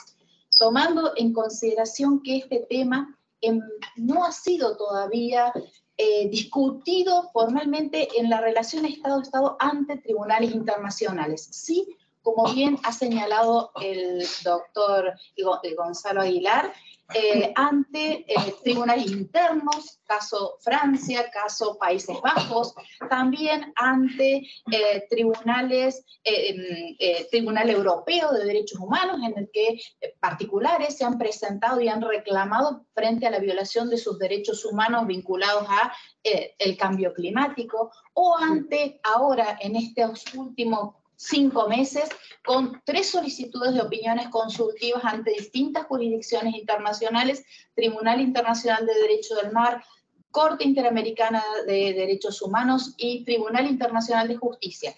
3 opiniones consultivas que tienen el denominador común es las obligaciones del Estado frente, o de los Estados frente a el cambio climático, a la emergencia climática. Muy bien, entonces nosotros vamos a comenzar revisando rápidamente, porque simplemente para que entremos en temas, por favor, nosotros, ¿cuáles son los instrumentos claves que regulan el cambio climático? Luego tenemos un sinnúmero más, pero nosotros nos acotamos a estos 3 instrumentos. La Convención sobre el Cambio Climático, la Convención Marco de Naciones Unidas sobre el Cambio Climático, que comienza su proceso. No es novedoso, comienza a fines de los 70, recordemos, 1972, Declaración de Estocolmo, y de allí vamos avanzando hasta en los fines de los años 80, donde se dice, reconocen que el cambio climático es una preocupación común de la humanidad, en tanto en cuanto es condición esencial para el mantenimiento de la vida en la Tierra. Entonces dice, preocupación común de la humanidad. Si avanzamos, por favor, se aprueba, entonces se establece un comité intergubernamental que va a negociar esta convención. Pero ya antes, en el año 1988, se había creado el Grupo Intergubernamental de Expertos sobre Cambio Climático. Este grupo intergubernamental de expertos es clave porque es el que nos brinda informes técnicos. En esta materia, como han señalado los que me precedieron, la tecnología, el desarrollo tecnológico y lo jurídico están de la mano. La tecnología le viene a proveer al derecho un insumo fundamental, porque ¿cómo vamos a saber si se violan las obligaciones jurídicos internacionales que emanan de los tratados internacionales? Midiendo cuáles son las emisiones de gases de efecto invernadero, cuál es la contribución que hace cada Estado. Y ahí viene la tecnología. Sin esta pata no podríamos resolver ni vamos a poder afrontar ninguna de las cuestiones. Entonces, recién en el año 1992 se aprueba esta Convención Marco de Naciones Unidas y que, ustedes fíjense, a la fecha tiene 198 estados partes, más de los estados que conforman la Organización de Naciones Unidas. Es decir que podemos decir que no hay ninguna duda, la comunidad internacional toda acuerda en la importancia, en la gravitación de este tema. El último que ha ratificado es la Santa Sede en el 6 de julio del año pasado. Es decir, y una organización internacional, la Unión Europea, que es parte. Muy bien. ¿Qué es lo que se establece en esta convención marco? Si pasamos, por favor, una definición como para que acá lo que tenemos que tener en claro es que el cambio siempre ha variado el clima a lo largo de los siglos. Y por ahí algún profesor decía, bueno, pero esto es algo natural. Sí, pero acá se incorpora, se pone el énfasis en la actividad humana, en la contribución que ha hecho el hombre y en un periodo de tiempo breve, relativamente breve. Por eso es que hablamos de cambio climático como algo novedoso, es el tiempo. Siempre ha cambiado, entonces no nos tendría que llamar la atención. El clima a lo largo de los siglos, hemos tenido periodos, ¿no es cierto?, de glaciación. Bueno, pero ahora estamos acotados. Entonces decimos un cambio del clima atribuido directa o indirectamente a la actividad humana que altera la composición de la atmósfera y que se suma a la variabilidad natural del clima observada durante periodos de tiempo comparables. ¿Y cuál es el objetivo que se persigue con esta convención? Es lograr la estabilización de las concentraciones de gases de efecto invernadero en la atmósfera. Y ahí podemos hacer también un paréntesis. La Comisión de Derecho Internacional, un órgano dependiente de Asamblea General de Naciones Unidas, ha estado trabajando sobre la protección de la atmósfera, que impida, a un nivel que impida interferencias antropógenas peligrosas en el sistema climático. Ese nivel debería lograrse en un plazo suficiente para permitir que los ecosistemas se adapten naturalmente al cambio climático, asegurar la producción de alimentos no se vea amenazada y permitir que el desarrollo económico prosiga de manera sostenible. Fíjense ustedes, ¿qué encontramos? Debería. ¿Cuáles son? Por favor, pasamos. Los principios que iluminan esta convención y que están plasmados en el artículo 2. Vamos a ver que tempranamente, y ya en el preámbulo de la convención, se habla de responsabilidad común pero diferenciada. Responsabilidad. Ahora, cuando nosotros nos sumergimos en el régimen jurídico de la convención, vamos a ver que no hay una palabra que refiera a qué significa concretamente responsabilidad. ¿Cuándo vamos a estar efectivamente frente a un supuesto de responsabilidad? Con el agravante que es diferenciada, es responsabilidad común de todos, pero diferenciada. ¿Diferenciada entre qué y qué? Entre países desarrollados y menos desarrollados. Y ahí entramos en gradaciones y hacemos listas que a veces son antojadizas. Y esas listas, si me hace el favor, pasa 2 filminas y después volvemos. Fíjense ustedes, es una lista de países más obligados, pero acá, esta es la lista fijada en el año 92, vamos a encontrar grandes ausentes. Y si seguimos con el anexo 2, por favor, también vamos a encontrar, por ejemplo, a China. Ahora bien, volvamos. Si nosotros estudiamos y analizamos cuáles son los informes que nos proveen los técnicos y que nos dicen quiénes son los que más contaminación producen, nos vamos a encontrar con que tenemos 10 estados a la cabeza, que algunos de ellos no están. Estados Unidos con un 20,3% de las emisiones totales a nivel mundial, China con un 11,4%, Rusia un 6,9%, Brasil 4,5%, Indonesia 4%, Alemania, India, Reino Unido, Japón, Canadá. Sí, estos 10 estados hacen un 62,4% de todas las emisiones históricas de dióxido de carbono. Ahora bien, sin contar los periodos en que tuvieron colonias, además, es decir, entonces, bueno, nos vamos a encontrar con esto. Tenemos responsabilidades comunes pero diferenciadas entre estados, de acuerdo a su contribución, a cuánto han, digamos, su actividad económica, productiva, la utilización de recursos ha incrementado y ha favorecido este cambio climático voraz en el que estamos insertos. Muy bien.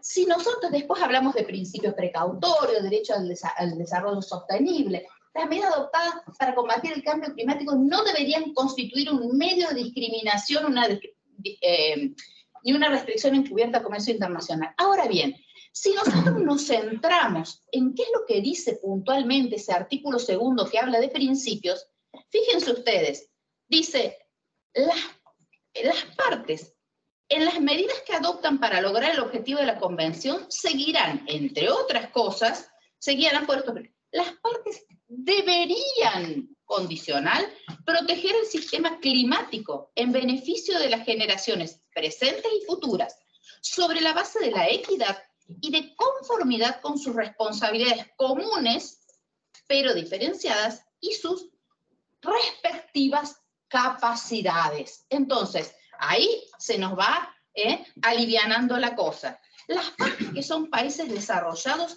deberían tomar la iniciativa en lo que respecta a combatir el cambio climático. Deberían tomar en cuenta las necesidades y circunstancias de los países en desarrollo. Debería, son obligaciones condicionales. Entonces, cuando nosotros vamos a responsabilidad, vamos a ver cómo se nos dificulta. Si vamos a los compromisos, que está en la siguiente filmina, el artículo 4 hace una distinción y dice, todas las partes teniendo en cuenta sus respectivas responsabilidades comunes pero diferenciadas y el carácter específico de sus prioridades nacionales y regionales de desarrollo, de sus objetivos y circunstancias deberán. Entonces, responsabilidades comunes pero diferenciadas, teniendo en cuenta sus prioridades nacionales, después de todo eso, deberán. Y ahí se establecen una serie de diferenciaciones de acuerdo si son países desarrollados, si son países que están en proceso hacia una economía de mercado, si son países en desarrollo, si son países menos adelantados. Es decir, hay una complejidad bien interesante y ahí entran a jugar esos anexos que mencionábamos. Pasamos al protocolo de Kioto. El protocolo de Kioto, aprobado en el 97, que entró en vigor en el 2005, también establece, ¿no es cierto?, que se deben reducir, se centra, ¿no es cierto?, específicamente determinado en 6 gases con efecto invernadero que no están cubiertos por la Convención de Montreal para la capa de ozono. Esto es importante, es decir, que estos instrumentos jurídicos no deben interpretarse ni aplicarse de manera exclusiva y excluyente, sino que tienen que interpretarse y aplicarse tomando en consideración otros instrumentos, en este caso la convención es el protocolo de Montreal, y establece, ¿no es cierto?, el compromiso de reducir, dice, las partes que son países desarrollados, países en proceso de transición economía-mercado y la comunidad económica, asumen el compromiso de reducir individual o conjuntamente en un periodo de tiempo por lo menos un 5% de las emisiones antropógenas de estos gases de efecto invernadero. establece, tiene dos tipos de medidas, por favor, tiene dos tipos de medidas que son interesantes, las nacionales y las internacionales. Es decir, las medidas que va a tomar cada parte, cada estado en particular, focalizada en la reducción de las emisiones, y por otro lado, internacionales, que son mecanismos de flexibilidad y a donde la cooperación juega un rol clave. Lógicamente se da prioridad a las medidas nacionales, que es lo que se mantiene por favor, en el Acuerdo de París, adoptado en el 2015, y que también tiene 195 partes. Dijimos, la Convención sobre Cambio Climático tiene 198 estados partes, acá tenemos prácticamente toda la comunidad internacional que tiene esta, digamos, es parte y por lo tanto asume las obligaciones que emanan de estos instrumentos. Y dice, el presente acuerdo, al mejorar la aplicación de la Convención, incluido lo tiene por objeto reforzar la respuesta mundial a las amenazas del cambio climático en el contexto de desarrollo sostenible y el esfuerzo por erradicar la pobreza. Y si mantener el aumento de la temperatura media mundial por debajo de los 2 grados, y si leemos el último párrafo, dice, el presente acuerdo se aplicará de modo que refleje la equidad y el principio de las responsabilidades comunes pero diferenciadas y las capacidades respectivas a la luz de las diferentes circunstancias nacionales. Y vamos sí ahora a la responsabilidad internacional. Ahora, entonces, nosotros tenemos un hecho ilícito y ahí este hecho ilícito estaría vinculado a la violación de obligaciones emanantes de los instrumentos que regulan el cambio climático. ¿Cuáles son los elementos del hecho ilícito? El elemento objetivo y el elemento subjetivo, como ustedes bien saben. Bueno, nosotros hemos dicho ya que la responsabilidad internacional por el incumplimiento de estas obligaciones en materia de cambio climático no tiene un régimen específico. Por lo tanto, se le aplican las normas generales, las normas consuetudinarias, así como también debemos analizarlo a la luz del proyecto de la Comisión de Derecho Internacional sobre responsabilidad del Estado por hecho internacionalmente ilícito. Vamos a comenzar por el segundo elemento, el elemento subjetivo, que es la atribución al Estado, es decir, ese hecho, esa omisión o acción que ha provocado un incumplimiento, una violación de una obligación, tiene que poder serle atribuida a el Estado. Y ahí nos preguntamos, ¿estas acciones o omisiones siempre pueden serle atribuidas al Estado? Es decir, a ver, en general el productor de las emisiones no es el Estado, salvo que sean empresas públicas, en general son particulares, son empresas.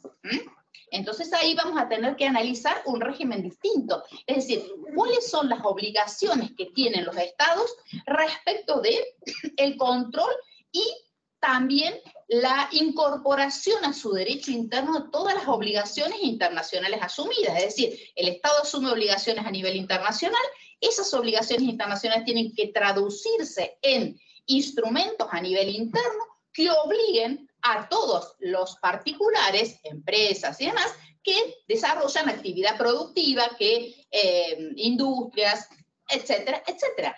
De esa manera, el Estado se le va a poder atribuir a el Estado, porque directamente es poco probable decir que va a ser por una obligación de comportamiento en la mayor parte de los casos y que hace la prevención y al control que ejerza sobre las empresas y sobre estos actores.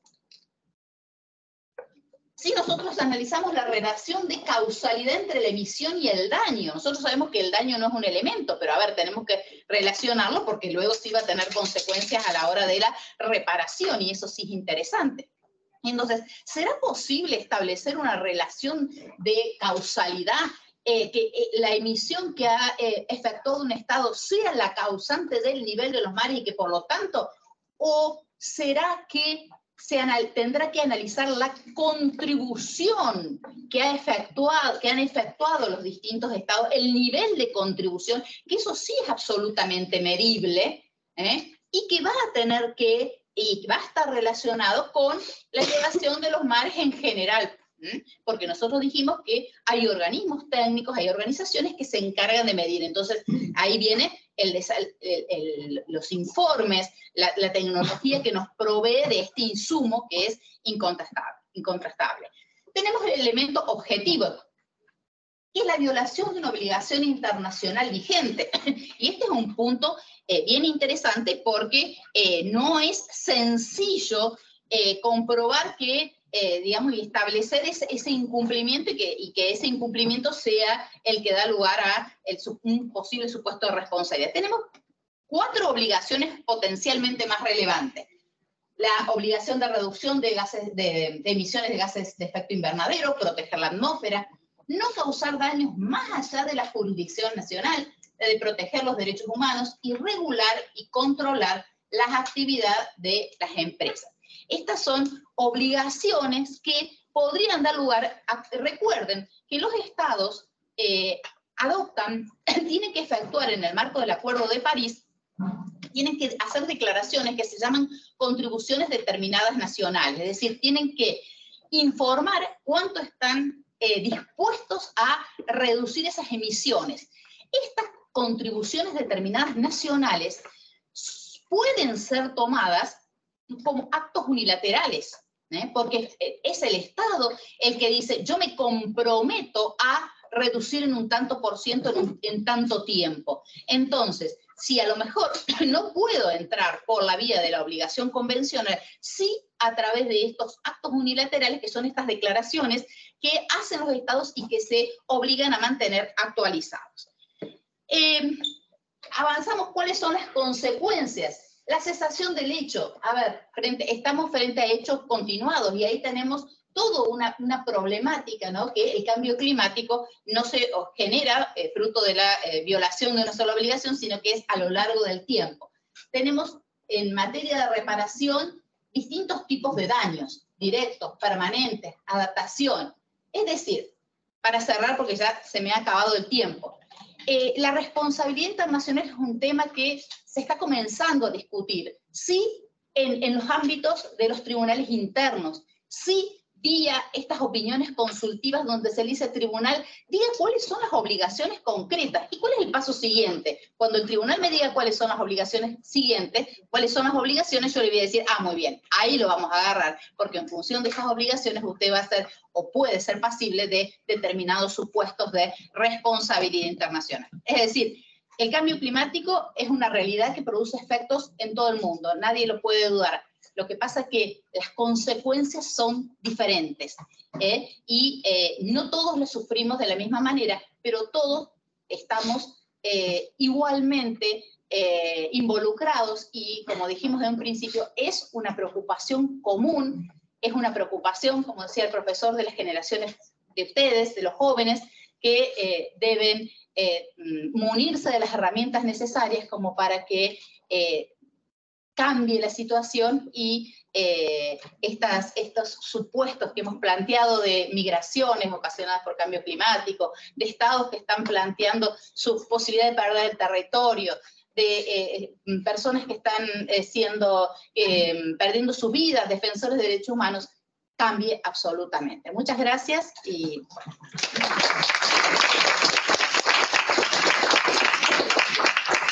Muchas gracias, profesora Estica, por su presentación. Ahora tenemos 20 minutos para una ronda de comentarios, preguntas, por lo tanto, se pueden dirigir a cualquiera de los profesoras y profesores que expusieron y formular sus preguntas de manera ordenada y después los profesores pueden contestar las preguntas. Así que se abren 20 minutos para comentarios y preguntas.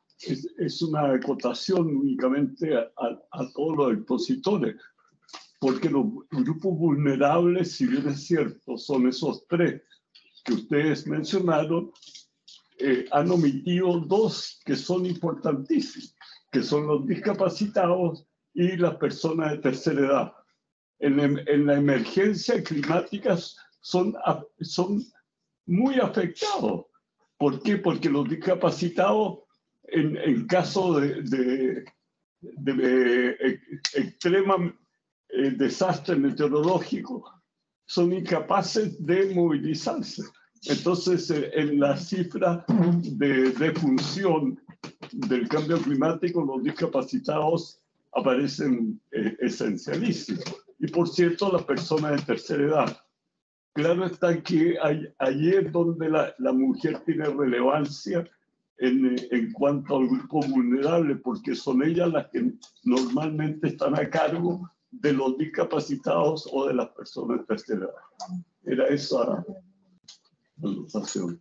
Yo tengo una pregunta para la profesora María Ignacia Sandoval y también para la profesora Alejandra Estica en relación a qué opinión tienen ustedes como expertos de Derecho Internacional respecto al Tratado de Escazú y cómo se hace cargo de la emergencia climática en América Latina.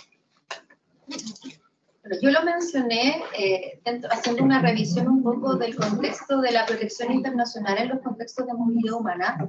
Existen diversas normas sectoriales que se hacen cargo de la protección internacional y Escazú tiene una particularidad, principalmente porque en el texto no dice expresamente, hace alusión al cambio climático, pero sí de forma implícita se podría defender que, por ejemplo, sobre todo en materia de estándares de acceso a la justicia, el cambio climático adquiere relevancia importante y desde el contexto de la movilidad humana también. Hay un documento que es del Alto Comisionado de las Naciones Unidas para los Derechos Humanos que establece 10 principios donde analiza diversos tratados internacionales y establece lineamientos de comportamiento de los estados. Y uno de esos principios precisamente tiene que ver con el acceso a la justicia climática. Y yo creo que ahí Escazú tiene, como Tratado Internacional de Derechos Humanos, tiene un antecedente y un estándar importante, especialmente para el acceso a la información, pero sobre todo para el acceso a la justicia climática, que en materia de movilidad humana es un derecho trascendental. Sí, el Acuerdo de Escazú establece una relación entre derechos humanos y ambiente que ya venía dada. En realidad, quizás lo más novedoso de Escazú es la protección específica que brinda a los defensores de derechos humanos en materia ambiental, a los que tampoco define, sino que esto lo va a hacer luego la Corte Interamericana en una reciente sentencia, sino que Escazú lo hace en términos muy generales. Escazú viene a desarrollar el principio 10 de la Declaración de Río, que habla sobre acceso, ¿no? Derechos de acceso y derecho de acceso a la información. Es interesante porque es el primer acuerdo, digamos, en América en este sentido. Ya teníamos el antecedente europeo sobre la materia, y a los estados americanos creo que nos viene muy bien porque en algunas ocasiones no nos alcanzan las declaraciones, los instrumentos no vinculantes. Necesitamos de instrumentos jurídicos vinculantes que luego nos van a habilitar, ¿no es cierto?, a plantear supuestos de responsabilidad internacional, y así, ¿no es cierto?, ya nuestros tribunales internos ya están aplicando el Acuerdo de Escazú, así lo está haciendo la Corte Interamericana, la está trayendo, y esto le da más peso, pero en realidad todo lo contenido en él ya estaba en ese acuerdo, en ese principio 10 de la Declaración de Río de Janeiro. Muchas gracias. ¿Alguna otra pregunta, comentario? Bueno, esta es una pregunta más como para todo el panel. Y mi pregunta es la siguiente. ¿Cómo se han estado gestionando los conflictos de intereses entre los países o sectores económicos cuya subsistencia depende de los combustibles fósiles y la necesidad de una transición a fuentes de energía más limpias? Qué pregunta, ¿no? Gran profesor. No, bueno, a ver, por eso digo qué pregunta, porque bueno, difícilmente alguno de nosotros te la podamos contestar. O sea, el cómo en una diversidad que es la comunidad internacional, donde cada Estado es soberano para tomar decisiones respecto de cómo encamina su producción, qué medidas toma para paliar, si es que las toma, lo que es la emergencia climática. Yo creo que es una respuesta que por ahí te puedo decir cómo Argentina responde a esta situación. O sea, considerado Argentina un Estado que está equilibrado en cuanto a las emisiones que provoca y a la generación verde, digamos, de su territorio, de alguna manera, lo que hacen los estados que están en esas circunstancias es endilgarle la responsabilidad a los otros, que no están dentro de esos parámetros, y de esa manera justifican no hacer nada. O sea, esa es la... ahora, cada estado en eso, por eso también yo creo que el doctor Pagliari, en su exposición, va a hablar un poco de estas obligaciones que surgen del cambio del derecho ambiental, que en muchos casos tienen este problema de la obligatoriedad inmediata para los estados. O sea, le estamos buscando la obligatoriedad. Ustedes escucharán a la doctora cómo por la ventana estamos tratando de entrar para que los estados cumplan, pero la realidad es que los estados son soberanos y en eso cada caso requiere una explicación particular. Sí, yo creo que es el tema en el que más se puede visualizar y patentizar la relación entre lo político, lo económico y lo jurídico. Cada estado, como dice el doctor, en función de su soberanía y también tomando en cuenta los compromisos asumidos, la cooperación en determinadas materias, va adecuando, y su pregunta me llevaba, por ejemplo, a pensar en la utilización de energías alternativas, y ahí también todo un mundo, ¿no? Porque cuando decimos energía limpia, bueno, ¿a qué nos referimos con limpio? La eólica, ¿no afecta al medio ambiente? La solar no afecta, no tiene potencial efecto sobre el medio ambiente, y sí, si tuviésemos que considerar energías absolutamente limpias, creo que nos quedaríamos con 2 o 3, y que tampoco tenemos certeza científica absoluta, porque a lo mejor también se podrían modificar la composición de la población, de las especies marinas, por ejemplo. Entonces... Hace poco salió un artículo, creo que era el hidrógeno, sí, como energía limpia, que de repente ya no es tan limpia y que produciría los mismos efectos que combustibles fósiles. O sea, estamos, creo, en muchas cosas que tampoco están en el marco de la certeza. O sea, hay muchas cuestiones que se van descubriendo, analizando, y lógicamente, para lo que tu pregunta tiene relevancia, se va buscando la celebración de instrumentos que obliguen a los estados a cumplir determinados estándares. Sí, algo que se me ocurre cuando uno piensa qué podríamos hacer concretamente como Estado, como sociedad, para que esto cambie. Me parece que el acento lo tenemos que poner en las pautas de consumo que tenemos. Si cada ciudadano, si la sociedad toda pensase y reconsiderase sus pautas de consumo, allí hay muchísimo por el cambio climático, por el medio ambiente. Mientras continuemos con las pautas culturales de consumo que tenemos, no hay cambio posible. ¿Tú pensando de las hamburguesas? Totalmente. Yo ayer le envié que comiera en McDonald's, ¿se acuerdan? No podemos ir más a un McDonald's, No, nada. Se acabó la carne. Se acabó la carne. Allá hay Papita hervida. Profesor Riveros. Sí, hay un alumno allá que... Hay un alumno que ya pidió la mano allá. Bueno, ¿quién dirige? Había levantado la mano. No lo vio, Cristian. Claro, por favor.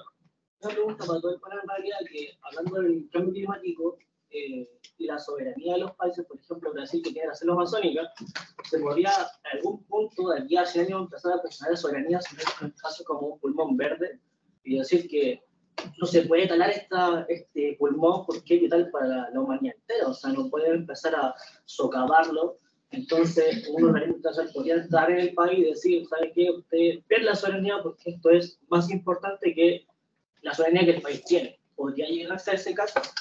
Sí, usted sabe que eso motivó que Brasil hace muchos años emprenda un plan que creo que se llamaba Folia Preta, que tenía por objeto proteger la Amazonia de estas pretensiones de internacionalización, porque justamente los estados dicen, pero ¿cómo? A mí, que más o menos conservé mi selva, me la quieren quitar, o a la Antártida, que la internacionalizan para tratar de proteger el medio ambiente.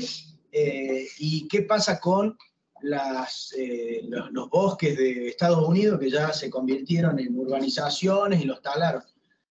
Yo creo que esos entraron en un terreno en donde relativizamos al Estado. Yo reconozco que Brasil en particular no hace los deberes en la protección de su Amazonas, pero eso no quiere decir que se pueda de repente decidir una internacionalización de un territorio que es parte de los derechos soberanos que tiene ese Estado, y que en algún momento motivó este plan de Brasil para proteger esa internacionalización. ¿Quiere complementar? No, solamente, digamos, yo quisiera hacer la relación, digamos, entre medio ambiente y soberanía, ¿no? Porque se ha usado mucho aquí la expresión. O sea, digamos, no tengo dudas en mi opinión, digamos, porque la soberanía de la que nosotros hablamos hoy día, en el año 2023, digamos, ¿cierto?, no tiene nada que ver con la soberanía de la Segunda Guerra Mundial, ¿cierto? Es evidente, digamos, que entre otras áreas, en el medio ambiente, digamos, ¿cierto?, las normas que se elaboran o que surgen, las normas y los principios, digamos, esto también es muy importante, las normas y los principios como fuentes, apuntan a limitar justamente, digamos, ¿cierto?, el ejercicio de la soberanía de los estados, para que los estados no digan yo tengo el derecho, digamos, a tener, digamos, electricidad a base, digamos, de centrales termoeléctricas, digamos, ¿cierto?, porque si no todo el mundo diría eso, digamos, y no produciría ningún cambio en el medio ambiente. Y entonces las obligaciones que han ido surgiendo en el medio ambiente, que han ido de menos a más, porque al principio casi siempre eran, digamos, lo que nosotros llamamos obligaciones de tipo de normas provenientes de normas de soft law, y ahora cada vez más, ustedes lo ven, digamos, estamos obteniendo, o se están obteniendo normas jurídicas vinculantes a través de instrumentos, digamos, propiamente tales vinculantes, obligaciones para los estados que limitan la soberanía. Y entonces, digamos, en el centro de esta explicación se encuentra el concepto de desarrollo sostenible. ¿Cierto? Justamente ese concepto es el que apunta a encontrar un equilibrio entre estas aspiraciones soberanistas, digamos, que hoy día ya no son tanto, digamos, ¿cierto?, por lo que acabo de explicar, digamos, sobre todo desde el punto de vista de estimular la economía y el crecimiento, versus, digamos, la protección del medio ambiente y las formas de vida, digamos, de las personas. Es evidente que los estados que ustedes han escuchado, los estados más ricos, dicen digamos, bueno, yo estoy aquí produciendo, digamos, ¿por qué tengo que disminuir, digamos, lo que estoy produciendo? Porque digamos, se produzcan estos gases de efecto invernadero, y hay otros estados que están creciendo, como la India, digamos, ¿cierto?, que dice, oye, ellos contaminan el aire, digamos, y por eso se convirtieron en estado rico, yo quiero también ser un estado rico, digamos, y ¿por qué me van a limitar a mí? Es evidente que hay una discusión entre soberanía, digamos, ¿cierto?, y protección del medio ambiente y cambio climático, pero al centro de la solución, en mi opinión, se encuentra, digamos, el concepto de desarrollo sostenible, ¿cierto? Profesor Riveros. Sí, mire, aquí hay muchos alumnos presentes, cuestión que me alegra mucho, porque debo decir de que hoy esta universidad, esta semana, está en pausa académica, y por lo tanto los alumnos no tienen actividad académica en la universidad. Sin embargo, los que están acá es porque han aceptado nuestra invitación, cuestión que tenemos que agradecer, tanto el profesor Hugo Llanos y yo, porque, como les digo, la voluntariedad aquí ha operado efectivamente.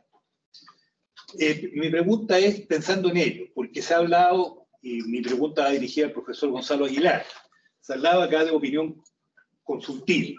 Bueno, la opinión consultiva es aquella que opera por parte de un tribunal cuando no hay litigio entre partes. Entonces se le pide al tribunal que otorgue una opinión, que dé una opinión. Entonces, pensando básicamente en por qué se hacen esta opinión, estas consultas a la Corte. Y sobre todo que en materia de derechos humanos hay que agotar las vías jurídicas internas para poder llegar al sistema internacional. ¿Cómo ves, el profesor Aguilar, la posibilidad real de que los tribunales internos apliquen normas internacionales en materia medioambiental y evitar así hacer efectiva más adelante la posibilidad de una responsabilidad internacional del Estado. Están los tribunales chilenos, y también hago lo mismo respecto a nuestros colegas argentinos, están los tribunales argentinos en condiciones o en disposición para aplicar el derecho internacional en materia medioambiental y así evitar que entre a operar en la instancia internacional? Sí, digamos, muchas gracias, Edgardo. Digamos, esta es una de las preguntas muy interesante. Digamos, esto tiene que ver con la relación entre el derecho internacional y el derecho interno, en primer lugar, y en segundo lugar, digamos, con el uso, digamos, de la jurisprudencia internacional por parte de los tribunales nacionales. Yo diría, digamos, que la situación es compleja y complicada. Digamos, ¿por qué yo diría que es compleja y complicada? Porque, digamos, en mi opinión, digamos, ¿cierto? En el proceso de formación, digamos, ¿cierto? Universitaria, yo aquí asumo mi responsabilidad porque yo soy profesor, digamos, siempre se ha tendido a hacer una estricta y tajante diferencia entre lo que es el derecho internacional y el derecho interno, como si fueran dos esferas o sistemas jurídicos totalmente separados que no dialogan. Y esto ha impedido, digamos, ¿cierto? Que se asuma, digamos, ¿cierto? El derecho internacional, especialmente el derecho internacional de los derechos humanos, como si fuera un derecho interno utilizable, digamos, ¿cierto? En los tribunales al momento de solucionar casos, ¿cierto? Esto ha sido muy complicado a lo largo, digamos, yo diría, la historia, digamos, de los últimos 50 años. Pero ha habido una evolución muy interesante. Ha habido una evolución muy interesante, primero a raíz de los casos de violaciones graves a los derechos humanos cometidos durante la dictadura. Digamos, esto ustedes, digamos, lo tienen que saber. Digamos, el derecho internacional ha ingresado, ha penetrado, digamos, ¿cierto? En los tribunales, especialmente en la Corte Suprema, digamos, ¿cierto? Al momento de resolver todos los casos relacionados con violaciones graves a los derechos humanos, ¿cierto? Entonces, digamos, todos los principios y los estándares que provienen del derecho internacional en esa materia, como la inamnistiabilidad de los crímenes contra la humanidad, la imprescriptibilidad, que son estándares internacionales, hoy día son aplicados, son moneda corriente, digamos, ¿cierto? En la solución de esos casos. Ha habido otros casos en la Corte Suprema, digamos, donde se ha aplicado también, digamos, ¿cierto? El derecho internacional de los derechos humanos. A mí siempre me gusta mencionar, digamos, ¿cierto? El caso de el cambio de sexo registral, digamos, ¿cierto? Es decir, en el carnet de identidad aparece el sexo, y entonces una persona, digamos, que nace hombre, pero se percibe como mujer, solicita que le cambien el sexo como mujer, y el oficial de registro civil se niega. Esa persona presenta un recurso, llega a la Corte Suprema, y la Corte Suprema, invocando la opinión consultiva de la Corte Interamericana sobre derechos humanos y identidad de género, es una opinión consultiva de la Corte Interamericana, invocando la opinión, falla en favor, digamos, de esa persona y le ordena al oficial de registro civil cambiar el sexo, digamos, en el carnet de identidad.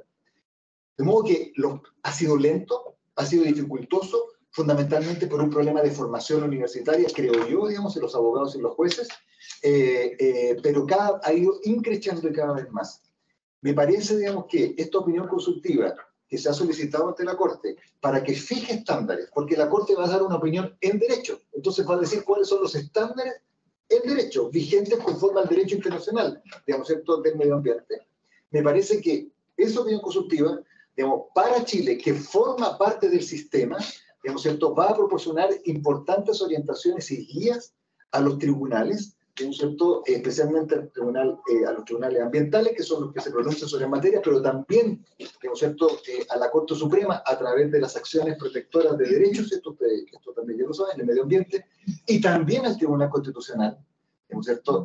Porque recuerden ustedes que el rol del Tribunal Constitucional es la defensa íntegra de la Constitución, y dentro de la defensa de la Constitución está el medio ambiente, ¿cierto? Artículo 19, número 8. Entonces, esas orientaciones, esas guías van a servir de pauta importante para la solución futura, digamos, ¿cierto?, de casos relacionados con el medio ambiente. Un solo ejemplo para terminar, digamos, ¿cierto?, en materia de medio ambiente. Ustedes sabrán, digamos, que hay un tremendo problema hídrico en la zona de Nogales y de Petorca. Hace 2 años atrás, digamos, ¿cierto?, se presentó un recurso ante la Corte Suprema justamente porque la municipalidad de esas zonas no distribuían agua a través de camionería en cantidad suficiente para la población, en cantidad suficiente de acuerdo con el estándar internacional, ¿no es cierto? Ha sido fijado por una observación, sí, ¿cómo se llama? Las observaciones generales, ¿cierto? Del Comité de Derechos Económicos, Sociales y Culturales, digamos, ¿cierto? Y la Corte Suprema resolvió exclusivamente en función de esa observación general en contra de la municipalidad y le ordenó entregar, digamos, en vez de 50 litros por día y por persona, digamos, ¿cierto? 100 litros por día y por persona. De modo que ya tenemos noticias, digamos, información de que la Corte Suprema sí lo ha hecho. Yo creo que con esta observación consultiva es necesario que las conozcan, así que los jueces tendrán que estudiarla, digamos, pero si lo hacen, digamos, ¿cierto? Potencialmente podría ser aplicable por la judicatura. Para agregar, nosotros tenemos una diferencia, que ustedes saben que en la Constitución argentina se establece que los tratados internacionales tienen jerarquía superior a las leyes. Y además, ciertos tratados internacionales en materia de derechos humanos, algunos, tienen jerarquía constitucional. Esto implica que el juez, a la hora de fallar, está obligado a tomar en consideración los tratados internacionales, por encima incluso de las leyes internas.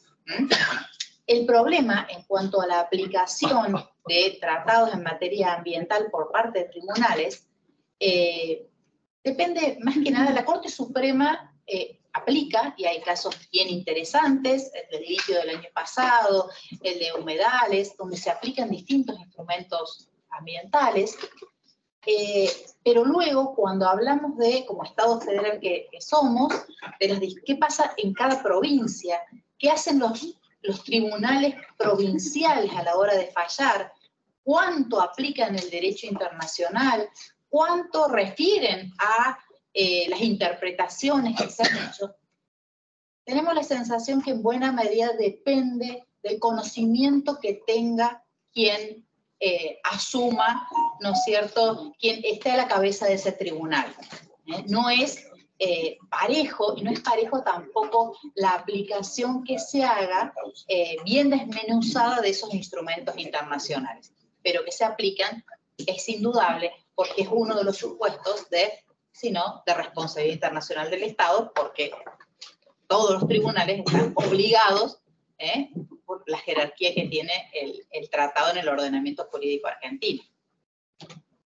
Bueno, llegamos al final ya de las presentaciones y las preguntas. Bueno, quiero agradecer a todos los profesores y profesoras del panel por sus exposiciones, sus respuestas tan ilustrativas para los alumnos y para los profesores, así que, por favor, un aplauso para todos. Tenemos 20 minutos para un café y después continuamos con el panel número 2.